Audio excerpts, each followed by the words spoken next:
Hello everybody, Jared here with carbuzz.com, and today I am bringing you a full walk around of the 2022 Genesis GV70. This is an all-new model for the Genesis brand. It is a compact luxury crossover that competes against standouts like the Audi Q5, BMW X3, Mercedes-Benz GLC, and Lexus NX, just to name a few. This is the most hotly contested category in the entire luxury space, so Genesis had to make sure to get this right, and without giving too much away in this video, I think they have. So let's start by walking around the GV70 to talk about the very unique exterior styling. I think that is the best area of the GV70 because it looks nothing else like the competition. You can stare at this and you won't confuse this for any of its rivals.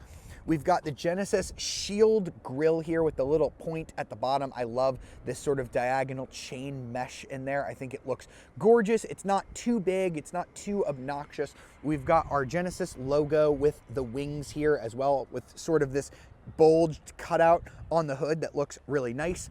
And then we have the signature Genesis headlights with the split. So you see we have paint in the middle of the headlights in between them, and then that kind of body line that goes all the way down across the car. You can see the hood line kind of just goes across the hips of the car. Very interesting design here. I think that Genesis has just been knocking it out of the park with their designs lately, and the GV70 is no exception.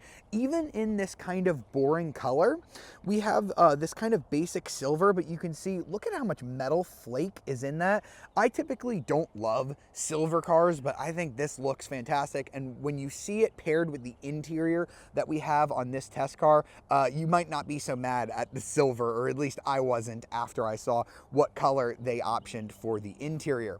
Now we have the advanced trim, which is not the top model. You can get a sport trim above that that gets you some bigger wheels. These are 19s. They actually look a little bit small to my eye. Maybe it's just because there's so much tire around them, but that's kind of nice. It helps the ride. It's a very comfortable ride. I think any bigger and you'd start to feel the wheel not be as comfortable if you didn't have quite as much sidewall. But if you do want a bigger one, you'll have to opt for the sport trim, which is going to get you 20-inch wheels instead of these 19s. Now, we have some really interesting styling here on the side, particularly this side window with this unique C-pillar. I see Porsche 928 there. Am I crazy? I don't know. There's definitely nothing quite like that on the market besides the GV70, so it is certainly unique to say the least. And then here on the back, we again have some unique styling elements, just like the headlights. The taillights are split into two pieces. I think they're simply gorgeous. We've got our GV70 badge. We've got Genesis written out on the tailgate instead of having the Genesis logo. And then all of these GV70s are all-wheel drive. We've got our rear wiper here, which I'll mention a little bit more in just a second. But I want to talk about how the exhausts are kind of cut out into the bumper here.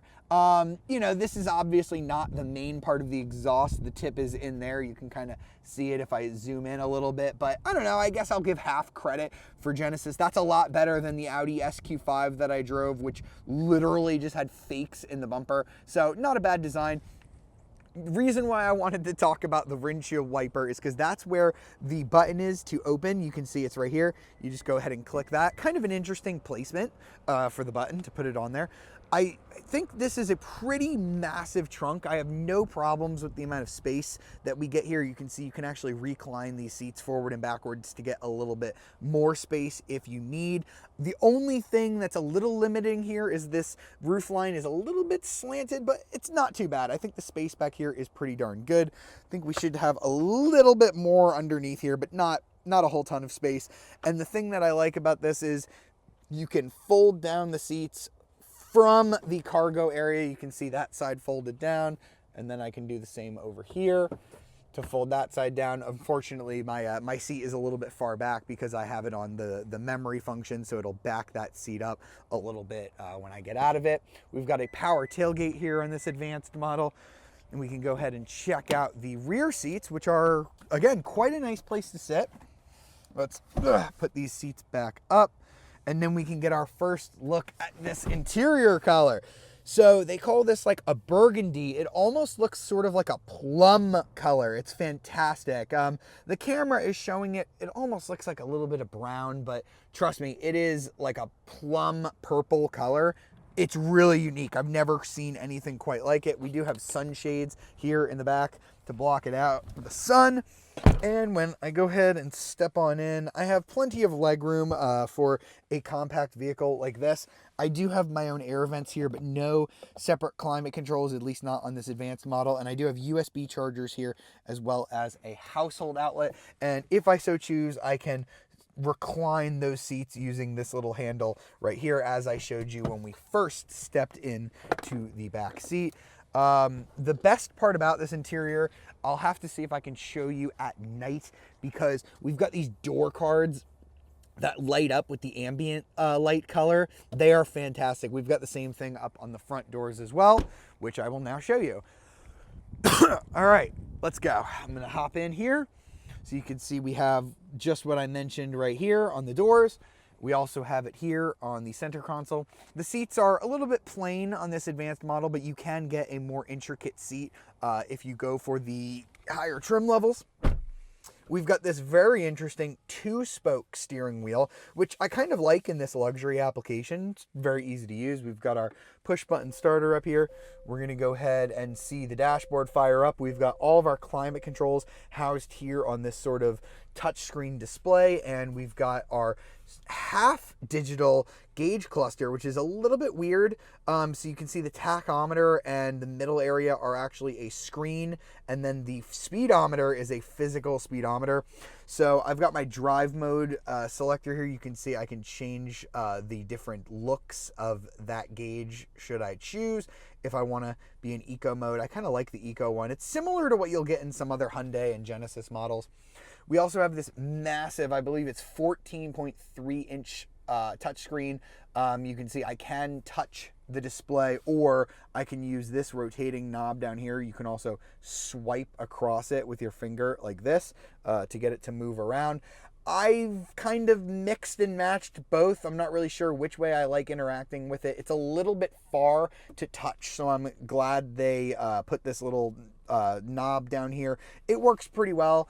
I have no complaints about it or the Lexicon audio system that it is paired to. They're both pretty good. You can see the map here is absolutely massive, and you can pull up a split screen really easily, so you can have something else on this side of the screen very easily.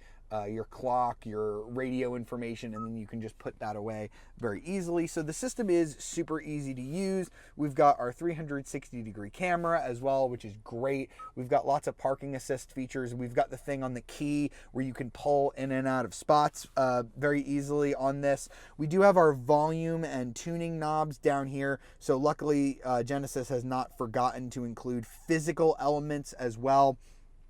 But a lot of the climate controls are housed here. So we do have shortcut buttons, so I can click radio, media, nav, etc. to get to shortcuts here on the main screen. But the climate control is all housed here. So we've got our temperature dials here, and then we've got more controls here. So we have our heated and ventilated seats that live here on the touch screen, as well as the airflow. It's pretty easy to use because they do give you some haptic vibrating feedback there, so you know exactly what you've selected, which is quite nice. We also have a fingerprint scanner. That's what this is here. So I believe you can program that so it'll know your seating position and other stuff like that based on your fingerprint. I really haven't gotten a chance to use that, but it's an interesting feature, I suppose. And then what else can I show you? We have not that much storage. I would say that's maybe one area where this trails some of its rivals. We've got this little cubby here where you can close the lid. We've got a USB and another USB, and then this is actually a wireless charger if you just slip your phone in like that. But it's a little bit hard because you have to keep taking it out of there if you're wireless charging, so not my favorite. And I should mention that while we do have Android Auto and Apple CarPlay on this screen, they're not wireless. I'm not really sure why Genesis isn't able to do that on this bigger screen, but Hyundai and Kia can do it on their smaller screens. And then we've got our two cup holders right here, and we've got our very nice shifter that's made of like this cool glass. I love it. You can kind of see that it lights up at night. I'm gonna do a gonna try before we get this car out on the road to see if I can show you what the interior looks like at night, because it is gorgeous. And then if you are curious, I do have the window sticker right here. I'll pull focus on that, showing you that we have the GV70 Advanced trim, 2.5 liter turbo, and it's about $50,000 all in. The fuel economy is great. We'll talk a little bit about why I think this 4-cylinder engine that we have here is a little bit of a better option than the 6-cylinder, in my personal opinion, just based on cost and fuel economy. But yep, this is exactly how much you'll pay for the model that we have. And I should also mention that we do have a panoramic moonroof as well. So I think the feature content that you're getting here, the luxury here, I think the design of this cabin is fantastic. It is very comfortable in here. Everything feels smart and well laid out. For example, you go ahead and twist the headlights and you'll see it pulls up like what mode you're in on the headlights. Like, that's just smart. You don't have to look at the dial. It just tells you right in the gauges. So much smart design went into the GV70, and I would highly recommend it based on just the styling and the interior alone. All right, now I mentioned the GV70 looks really great at night, so I pulled into my parking garage so you could see that. We've got this gorgeous ambient lighting wrapped around the climate control. It's over here on this side as well. We've got some lighting in the footwells, and like I said, I love this element here on the door, this sort of wavy pattern that lights up in the ambient color that you've selected. And we've got a lot more different colors that we can choose from. We also have our light here on the shifter. That looks gorgeous. When you go ahead and put that into reverse, it's going to light up red to let you know that you're in reverse, and then when you're in any other gear, park, reverse, neutral, or park, neutral, or drive, it lights up in the ambient color. So we can change our color here. So I have it on sapphire violet. Let's go ahead and put it on garnet red. That is also a really nice look. We've got, let's see, emerald blue green. That is a really nice color as well. I like how that looks on the shifter. We've got zircon blue. That is also a pretty beautiful color. There's so many different colors we can choose from here. We've got green, but I think by far my favorite is the sapphire violet purple. I think that is simply gorgeous. All right, so now that I've taken you on a tour of the Genesis GV70, all that's left to do is drive it. And I wasn't really sure what to expect with the GV70. Was this going to be, you know, more of a sporty SUV? Was it going to be a more comfortable SUV? And I think the answer to that question is somewhere in the middle, in a good way. So basically what Genesis has done is they've created a very nice to drive luxury compact SUV that isn't too stiff and sporty and obnoxious, but isn't too comfortable and dead feeling on the inside. It drives really well. The steering is very well calibrated. I think it has a very nice weight to it without feeling too heavy or too artificial, something I've accused BMW of being, nor does it feel too lackadaisical like I've accused Audi of being. Again, somewhere in the middle. The suspension is a little bit more taut than I was maybe expecting from just looking at the GV70 on the outside, but it is not uncomfortable. It is definitely a nice ride. This road that I'm on right now is quite choppy, but the GV70 is doing a decent enough job erasing the road imperfections. I just went over a big bump and I got jarred a little bit. This is not like the most comfortable car ever, but it's not bad. And I think the thing that I really want to convey to you from driving this particular model for the weekend is that I don't think you need the upgraded engine, the 3.5 liter twin turbo V6. This is a 2.5 liter 4-cylinder, and it has 300 horsepower as standard, which is a lot more than most of its rivals, which only have about 250, 260 horsepower. So 300 is a really good amount. I love the 8-speed automatic transmission. I also love that Genesis just, you know, was like, we're going to just do all-wheel drive as standard, not even bother doing a rear-wheel drive version of the GV70. That's quite interesting. And the price is pretty good, starting at just $41,500. Now, The one we're driving, this advanced trim, is about $50,000, but I still think I would rather do that than step up to the V6, which I think is like $52,000 base, without quite as much technology as I've showed you in this video. So I think the upgrade for that 3.5 liter V6, you get 380 horsepower instead of 300. I don't know if that's worth it. I think that 300 horsepower is plenty. I'm gonna go ahead and show you. Let's go ahead and put it into sport mode. I've been driving around in comfort mode. See what the acceleration is like here on the GV70. Ready? Sounds pretty good. They might be pumping in some noise here, but that is not a bad sound by any stretch. As I mentioned, the steering is really nice. This is not a sports SUV, like this is no X3M, but you know, the body roll sets in, and then I've got really good control over what I'm doing here with the chassis. The chassis just communicates to me so great. I felt just a little bit of flex, but then once it settled in, I knew exactly what the car was doing through the steering wheel. It's a great driving experience, whether you get the 4-cylinder or the V6. And in terms of the compact luxury segment, I think the GV70 might be one of my favorites. I would love to see like a really sporty, powerful version, but even if they don't do that, I think the GV70 is a winner. And I really hope you've enjoyed this walk around and brief drive of the GV70. For more videos like it, be sure to subscribe to our channel. Hit the like if you've enjoyed this video. Ring the notification bell to be alerted of our latest videos. And if you want to read more about the 2022 Genesis GV70, be sure to check out carbuzz.com. I'll see you next time.